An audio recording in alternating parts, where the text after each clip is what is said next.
سورہ یونس آیت نمبر 56۔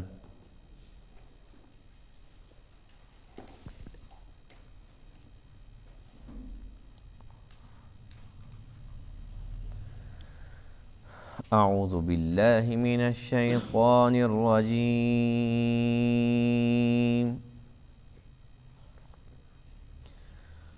بسم اللہ الرحمن الرحیم۔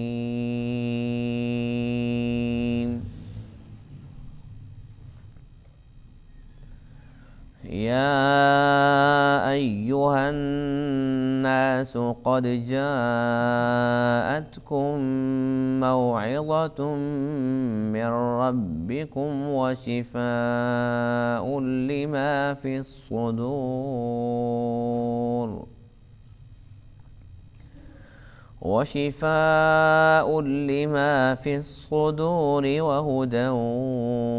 ورحمۃ للمؤمنین۔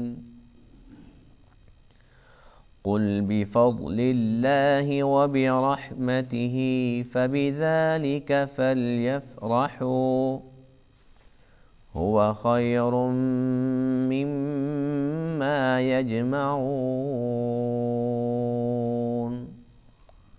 صدق اللہ العظیم۔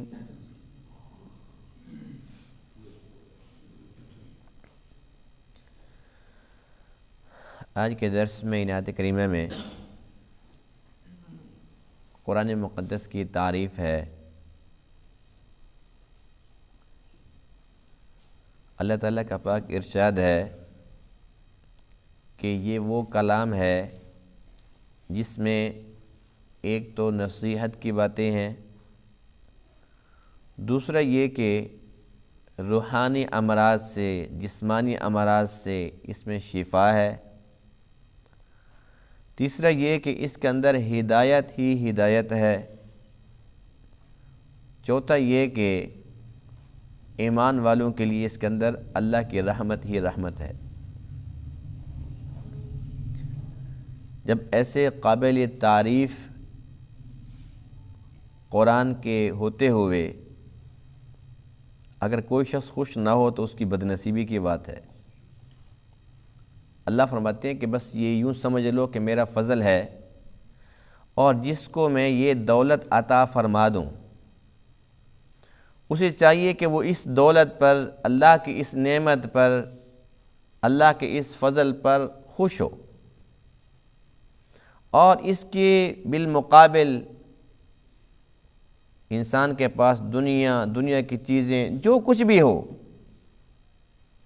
اس کی کوئی حیثیت نہیں ہے، اس لیے کہ یہ اللہ کا کلام ہے۔ اس کو چھوڑ کر انسان دنیا کے لیے کچھ بھی کر لے، وہ سارا کا سارا یہی دنیا کے اندر چھوڑ کر اس کو جانا ہوگا، اور یہ اللہ کا کلام یہ اس کو کہیں بھی تنہا نہیں چھوڑے گا۔ یہ بہت با وفا ہے، یہ دنیا کے اندر بھی اس کے ساتھ، قبر کے اندر بھی ساتھ، حشر کے اندر بھی ساتھ ہوگا۔ تو اس لیے اللہ کی اس رحمت پر، اللہ کے اس فضل پر ایمان والوں کو چاہیے کہ وہ خوشیاں منائیں۔ یا ایھا الناس، اے تمام انسانوں، قد جاءتکم موعظۃ من ربکم، تحقیق آ چکی تمہارے پاس تمہارے رب کی طرف سے موعظہ، نصیحت آ چکی، وشفاء لما فی الصدور، اور اس میں شفا ہے ان بیماریوں کی جو صدور میں ہیں، سینوں میں ہیں، جو سینے میں روگ ہیں ان کا علاج ہے قرآن۔ وہدن، اور یہ ہدایت ہے، ورحمہ، اور رحمت ہے، للمؤمنین، ایمان والوں کے لیے۔ قل، آپ فرما دیجئے، بفضل اللہ وبرحمتہ، اللہ کے فضل اور اس کی رحمت کے ساتھ، فبذلک فلیفرحوا، پس اس کے ساتھ چاہیے کہ لوگ خوش ہوں، ہوا خیر، یہ بہتر ہے، مما یجمعون، ان چیزوں سے جنہیں لوگ جمع کرتے ہیں۔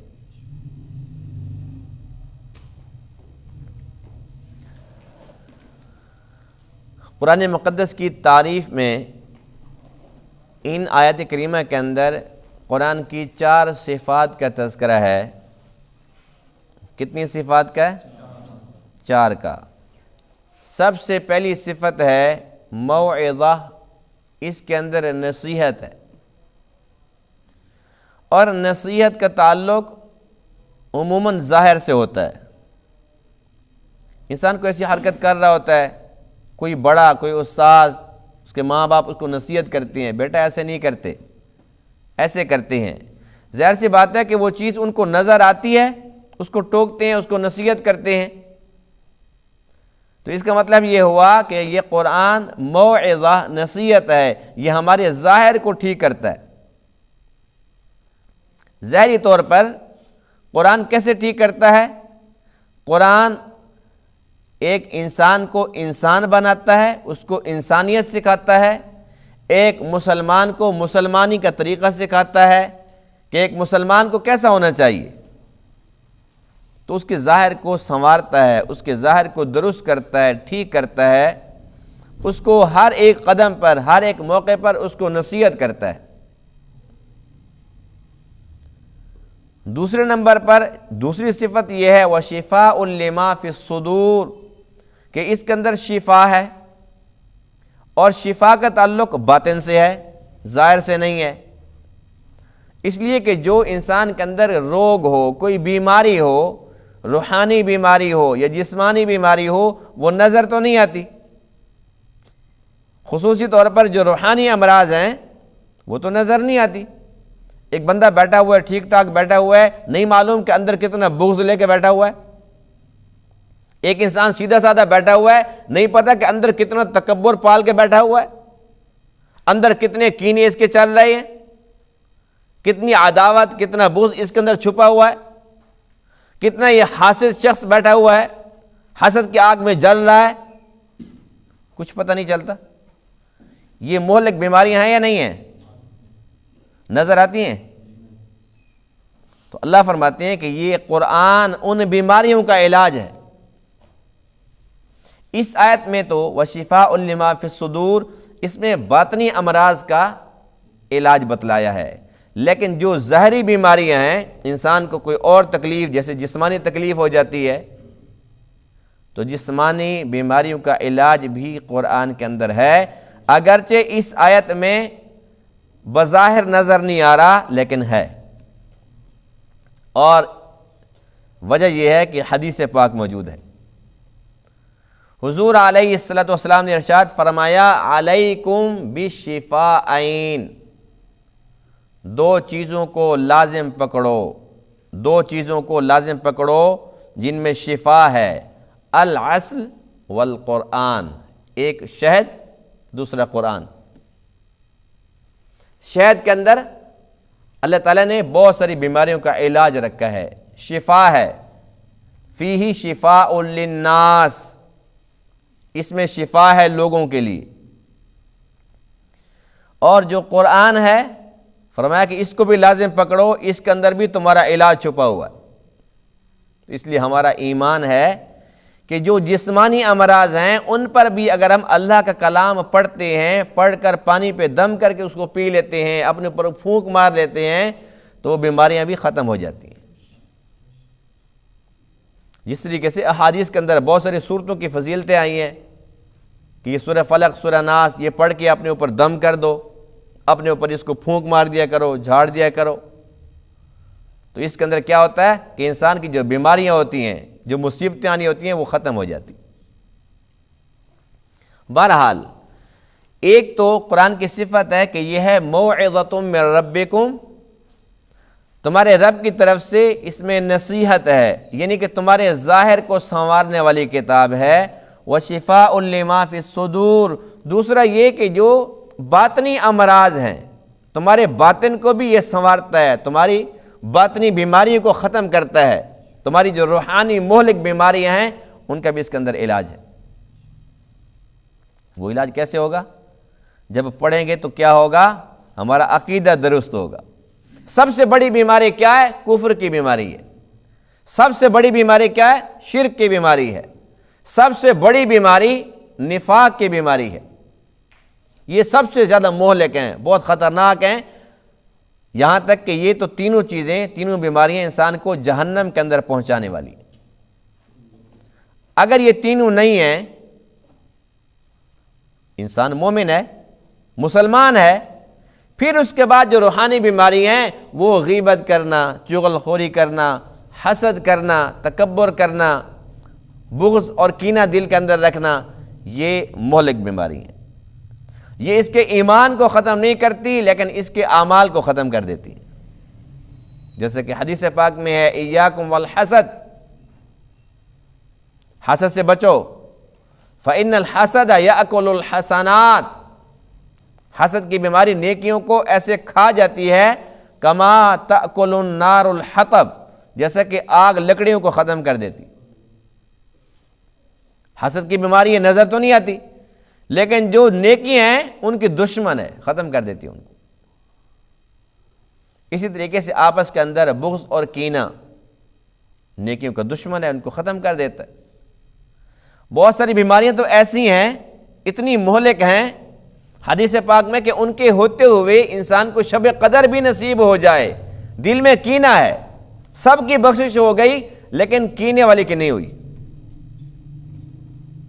آپس کے اندر جس کا تعلق ٹوٹا ہوا ہے، اللہ اس کے معاملے کو لٹکا کے رکھتا ہے۔ جب تک آپس کے اندر ان کا تعلق جڑے گا نہیں، صلح نہیں کریں گے، تب تک ان کے بارے میں کوئی بخشش کا فیصلہ نہیں ہے۔ تو یہ مہلک بیماری ہیں۔ بہرحال کفر، شرک، نفاق یہ تو بہت خطرناک ہیں، لیکن اس کے بعد اگر ایک انسان مومن ہے اس کے اندر پھر روحانی بیماری ہیں تو کم خطرناک یہ بھی نہیں ہے۔ لیکن یہ ہے کہ ایک انسان اگر مومن ہے تو بہرحال وہ جنت میں جائے گا، لیکن کب جائے گا، کتنی سزا کے بعد جنت نصیب ہوگی، یہ اللہ کے علم ہے۔ ایک تو کافر ہے، مشرک، منافق ہے جو سیدھے جہنم کے اندر چلا جائے گا، اس کی تو بات سمجھ آ گئی کہ وہ کافر ہے۔ ایک مسلمان ہو کر پہلے جہنم میں جائے پھر جنت میں جائے تو پھر کیا فائدہ ایسے ایمان کا کہ مومن بھی ہو اور پہلے جہنم میں جائے؟ سیدھا جنت میں کیوں نہ جائے؟ جس طریقے سے کافر، مشرک، منافق سیدھا جہنم میں جا رہا ہے تو مسلمان کو بھی سیدھا جنت میں جانا چاہیے، پتہ چلے کہ مسلمان ہے۔ اور یہ وہ مسلمان جا سکتا ہے جس کے اندر یہ روحانی امراض نہیں ہوں گی۔ اور ان بیماریوں کا علاج کس میں ہے؟ قرآن میں ہے۔ قرآن سب سے پہلے ہمارے عقیدے کی اصلاح کرتا ہے۔ جو قرآن کو سمجھ کے پڑھے گا وہ کبھی کفر اور شرک کبھی بھی نہیں کرے گا، وہ منافق نہیں ہوگا، وہ مومن موحد ہوگا، اللہ کی وحدانیت پر اس کا یقین کامل ہوگا۔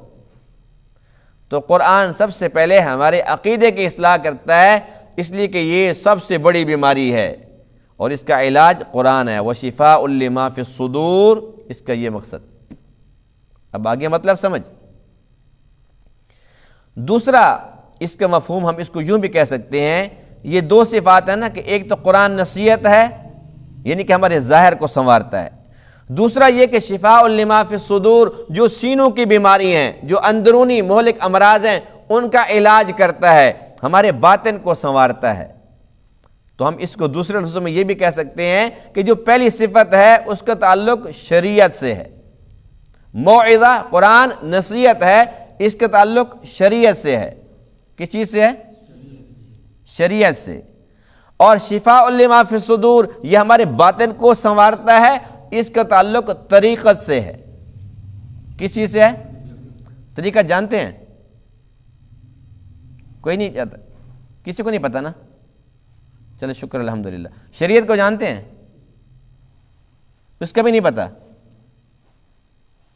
ماشاءاللہ، اچھی بات۔ اس کا مطلب یہ ہے کہ ایک کان سے سنتے ہیں دوسرے سے نکالتے ہیں، یہی نا؟ شریعت یہی ہے کہ اللہ نے ہمیں حکم دی ہے کہ تم مسلمان ہو، نمازیں پڑھو، روزے رکھو، حج کرو، زکوٰۃ ادا کرو، یہ شریعت ہے۔ اسے کیا کہتے ہیں؟ یعنی کہ جو اللہ کے احکام ہیں، نبی کے طریقوں پر عمل کرنا، یہ شریعت ہے جسے ہم دین کہتے ہیں، ہم اسے شریعت کہتے ہیں۔ اب بات سمجھ آ گئی ہے؟ تو موعظہ یعنی کہ قرآن نصیحت ہے۔ نصیحت کا مطلب کیا ہے؟ کہ یہ قرآن ہمیں شریعت پر چلاتا ہے، اور شریعت پر چلیں گے تو کامیاب ہوں گے۔ اور شفاء لما فی الصدور، اس کا تعلق باطن سے ہے، یعنی کہ قرآن ہمیں طریقت بھی سکھاتا ہے، طریقت پر بھی چلاتا ہے۔ یہ لفظ سب نے سنا ہوا ہے نا، فلاں پیر طریقت ہے، لفظ سب نے سنا ہوا ہے نا۔ پیر طریقت کس کو کہتے ہیں؟ طریقت کیا ہے؟ طریقت یہی ہوتی ہے کہ یہ جو اولیاء کرام ہوتے ہیں نا، اولیاء کرام باطن کو سنوارتے ہیں، یہ تزکیہ نفس کرتے ہیں، یہ باطن کی اصلاح کرتے ہیں۔ یہ جو مہلک بیماری ہیں وہ ان کے معالج طبیب ہوتے ہیں، وہ ان کا علاج کرتے ہیں۔ یعنی کہ جو بھی تصوف کی جتنی بھی منزلیں ہیں، ان سب کا تعلق طریقت سے ہے۔ تو کہتے ہیں نا فلاں رہبر شریعت، پیر طریقت، یہ الفاظ سب نے سنے ہوئے ہیں، پڑھے ہوئے ہیں۔ یعنی کہ رہبر شریعت یعنی کہ وہ شریعت کی رہنمائی کرتا ہے، اور وہ رہنما ہے، رہنمائی کرتا ہے نا شریعت کی۔ اور پیر طریقت، طریقت کا بھی پیر ہے، وہ شریعت طریقت دونوں کو ساتھ لے کے چلتا ہے۔ اور کامیابی اسی کے اندر ہے، جیسے ظاہر اور باطن دونوں کو سنوارنا لازمی ہے، ظاہر باطن کا پاک ہونا لازمی ہے، اسی طریقے سے شریعت اور طریقت یہ بھی آپس کے اندر لازم ملزوم ہے۔ کوئی بندہ طریقت کو اپنائے ہوئے ہے، شریعت کے قریب نہیں جاتا، تو ہم کیا کہیں گے کہ یہ گمراہ ہے۔ ایک بندہ کہتے ہیں کہ میں پیر ہوں، کہتے ہیں جی نماز کی ضرورت نہیں ہے، بس وہ طریقت کو اپنائے ہوئے ہے لیکن شریعت کے قریب نہیں جاتا، نہ نماز پڑھتا ہے پیر صاحب، نہ کسی کو پڑھنے کا کہتا ہے، نہ خود داڑھی رکھتا ہے، نہ اپنے مریدوں کو کہتا ہے، کہتا ہے جی بس میں پیر صاحب ہوں، شریعت سے اس کا دور کا تعلق واسطہ بھی نہیں ہے، تو یہ شخص گمراہ ہے۔ ولی کے لیے سب سے پہلی شرط یہ ہے کہ وہ متبع شریعت ہو، شریعت کی اتباع۔ ظاہری طور پر نظر آیا کہ یہ مسلمان ہے، باطن تو کسی کو نظر نہیں آ سکتا نا، وہ تو اللہ کے علم میں ہے کہ باطن کیسا ہے اس کا اندر سے، لیکن کم سے کم جو ظاہر ہے اس کو تو درست رکھے۔ تو ظاہر اور باطن دونوں کا پاک صاف ہونا، شریعت اور طریقت یہ لازم ملزوم ہے۔ یعنی کہ جو بندہ شریعت پر چلتا ہے، شریعت کو اپنائے ہوئے ہے، اب یہ طریقت کو اپناتا ہے تو بالکل درست ہے۔ شریعت کو چھوڑ کر خالی طریقت، یہ گمراہی ہے۔ اسی طریقے سے شریعت پر چلنے والے کا طریقت کا انکار کر دیتے ہیں کہ یہ کچھ نہیں ہے، تو یہ بھی اسی طریقے سے گمراہ ہے۔ لیکن ہم ایسے لوگوں کو نہیں مانتے۔ اگر کوئی بندہ ایسی بات کر دیتا ہے تو کہتے ہیں یہ کوئی بات ہے کرنے کی، اس نے ٹھیک ہے تو بات کی ہے، یعنی کہ اس نے طریقت کا انکار کیا۔ یہ ایسا ہی ہے جیسے شریعت کا انکار کرنا۔ لیکن کوئی طریقت کا انکار کرتے ہیں، ہم کہتے ہیں کیا ہو گیا، اس نے ٹھیک ہے تو بات کی ہے، یعنی کہ بس نماز روزہ پڑھو بس کافی ہے۔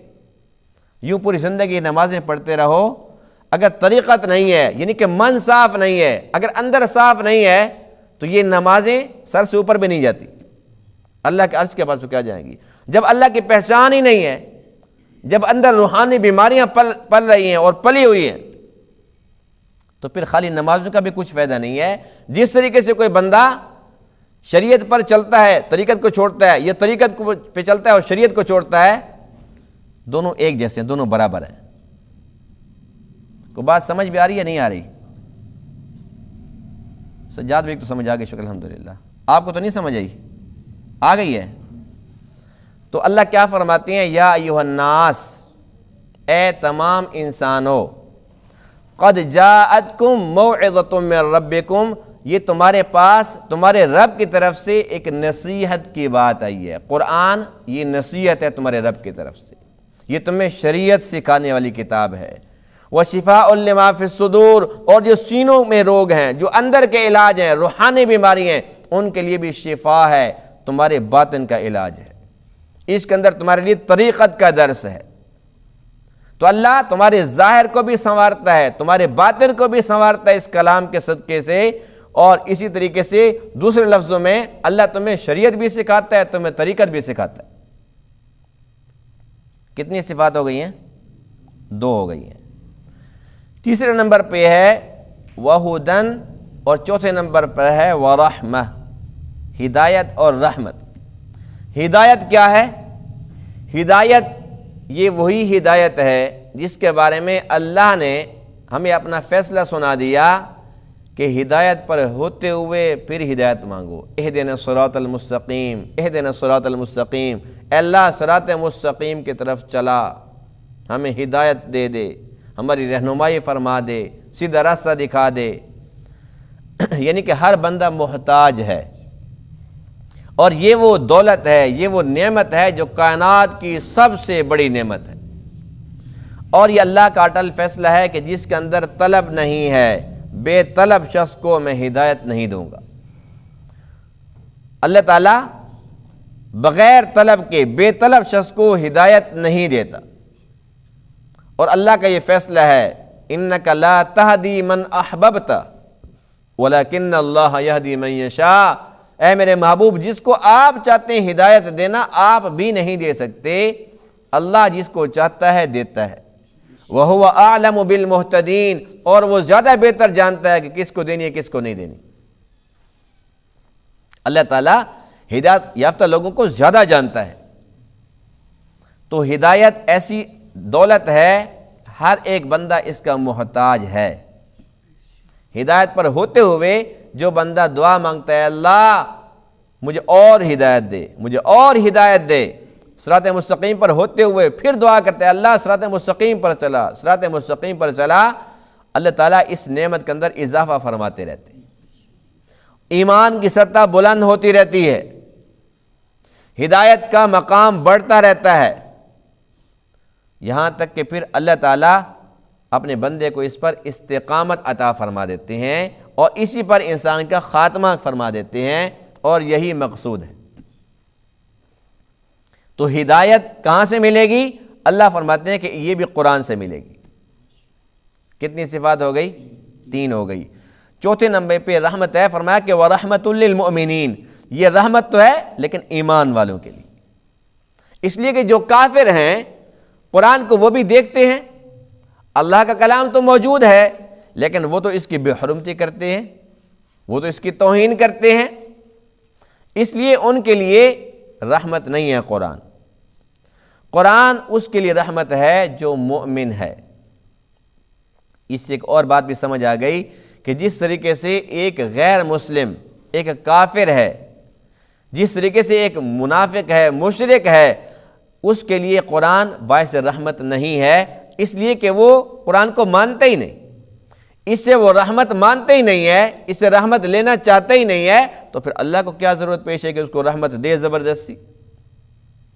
تو اسی طریقے سے اگر خدا نہ خواستہ کوئی بندہ ہے تو مومن، لیکن ایمان کے باوجود وہ قرآن کے قریب نہیں آتا اور قرآن کی بے حرمتی کرتا ہے، قرآن کی توہین کرتا ہے، بے شک وہ کلمہ پڑھتا ہو، اس کے لیے بھی قرآن رحمت نہیں ہے۔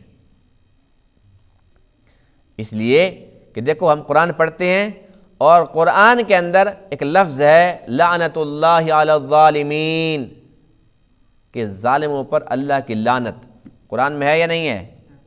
اگر ہم خود ظلم کرتے ہوں تو یہ لعنت کس پہ پڑ رہی ہے؟ ہمارے اوپر۔ قرآن کہتا ہے لعنت اللہ علی الکاذبین، جھوٹوں پر اللہ کی لعنت ہے۔ اگر ہم یہ آیت بھی پڑھتے ہیں اور جھوٹ بھی بولتے ہیں تو لعنت ہم کس پہ کر رہے ہیں؟ اپنے آپ پہ کر رہے ہیں۔ تو قرآن ہے تو رحمت ان لوگوں کے لیے جو مومن ہیں، جو پکے ہیں، جو مومن تو ہیں لیکن وہ قرآن کے خلاف زندگی گزار رہی ہیں، وہ ظلم والی زندگی گزار رہی ہیں، وہ جھوٹ والی زندگی، وہ وعدہ خلافی والی زندگی گزار رہی ہیں، تو قرآن انسان پڑھتا ہے اور یہی قرآن اس پہ لعنت کر رہا ہوتا ہے۔ لعنت کسے کہتے ہیں؟ اللہ کی رحمت سے دوری کو کہتے ہیں۔ یعنی کہ ایک طرف اللہ کی لعنت ہے، ایک طرف اللہ کی رحمت ہے، تو اب لعنت کس کو ملے گی؟ جو قرآن کے خلاف چلے گا۔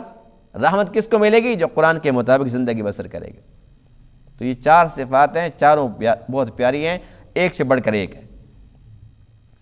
چاروں چیزیں ملے گی، نصیحت بھی ملے گی، شفا بھی ملے گی، ہدایت اور رحمت بھی ملے گی، لیکن اس کو ملے گی جو اس سے لینے کی کوشش کرے گا، جو اس کو لینا چاہے گا اس کو ضرور ملے گی۔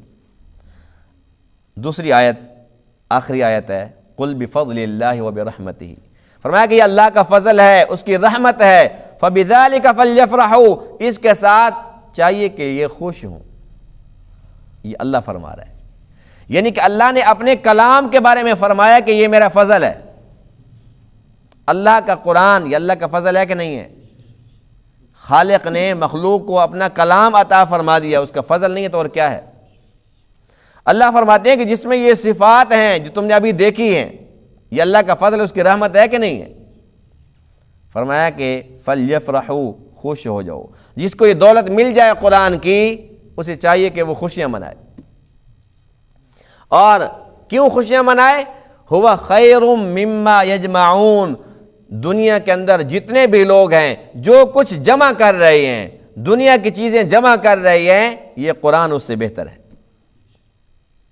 اب بات بالکل واضح ہو گئی ہے، اللہ نے بالکل کھول کے ہمیں سمجھا دیا ہے کہ خوشی کی بات کیا ہے۔ وہ ہے میرا کلام، میرے کلام کے ساتھ تعلق جوڑ لو، اس کو پڑھو، اس کو سمجھو، اس کے مطابق زندگی گزارو، یہ خوشی کی بات ہے۔ اور جس کو اللہ اپنا کلام عطا فرما دے، یعنی کہ اللہ نے اس کو توفیق دی ہے کہ وہ قرآن کو اس نے اپنے سینے کے اندر جگہ دی ہے، اس نے قرآن کو حفظ کر لیے۔ ہمیں چاہیے کہ ہم اپنے بچوں کو قرآن کا حافظ بنائیں، یہ بہت بڑی دولت ہے۔ ہم اگر دنیاوی تعلیم میں اس کو جتنا بھی پڑھا دیں، جتنا پڑھا دیں، ڈگریاں وہ اٹھا بھی نہ سکے، اتنی ڈگریاں وہ اکٹھی کر لے، لیکن قرآن کی ایک سورت اس کو حفظ کرا دیں، یہ اس سے بہت بہتر ہے۔ اس لیے کہ وہ ڈگریاں صرف پیسہ کمانے کے لیے ہیں۔ ہم دنیاوی تعلیم کیوں حاصل کرتے ہیں؟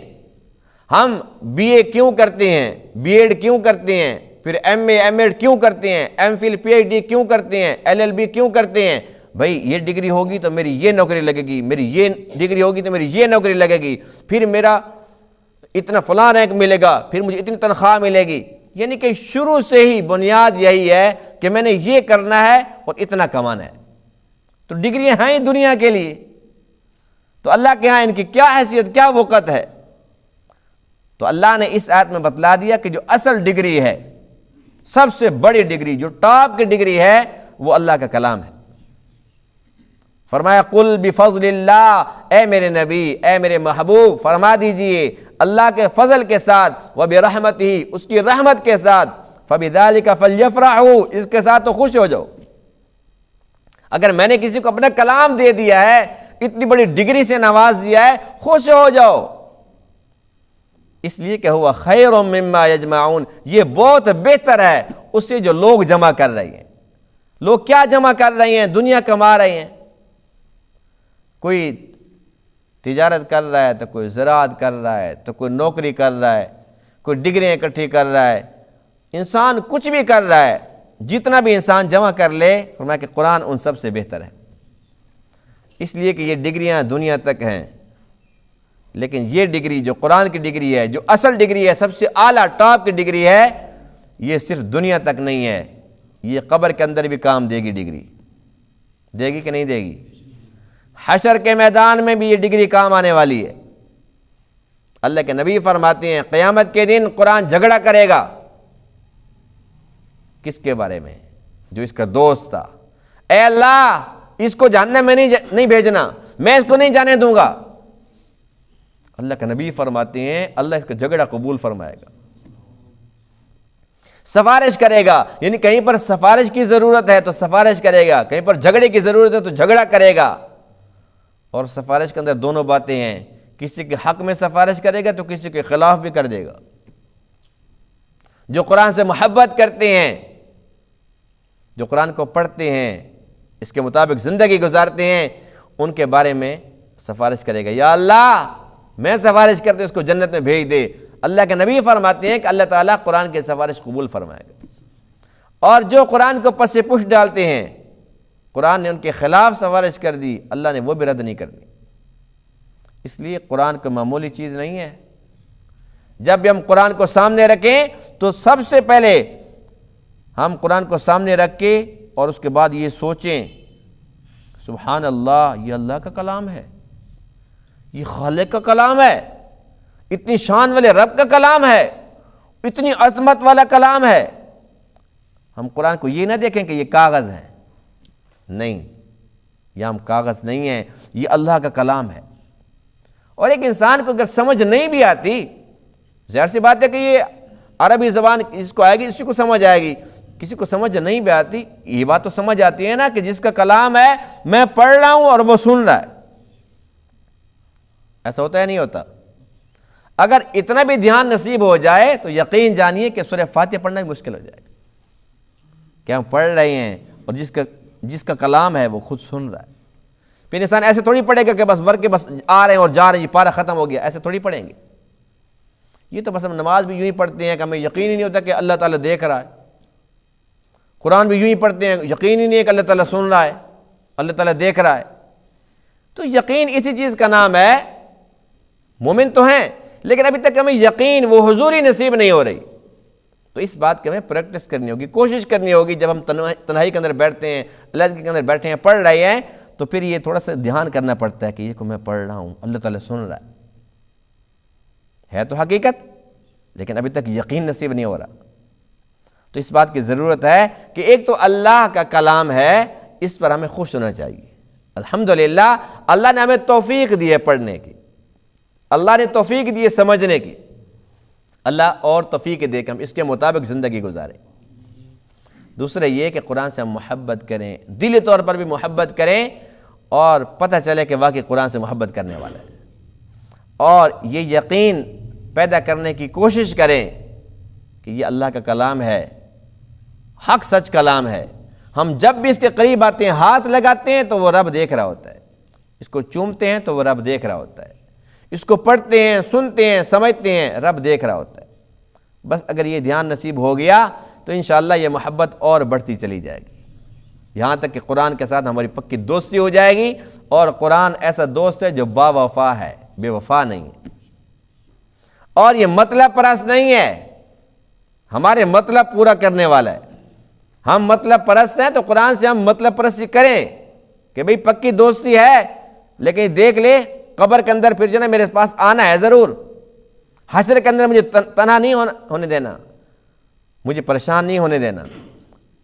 تو قرآن ایسا ہے کہ یہ جانتا ہے کہ یہ مطلب پرستی کر رہے ہیں تو کوئی بات نہیں ہے، قرآن خوش ہوتا ہے اس لیے کہ یہ رب کا کلام ہے، رب جو خوش ہوتا ہے۔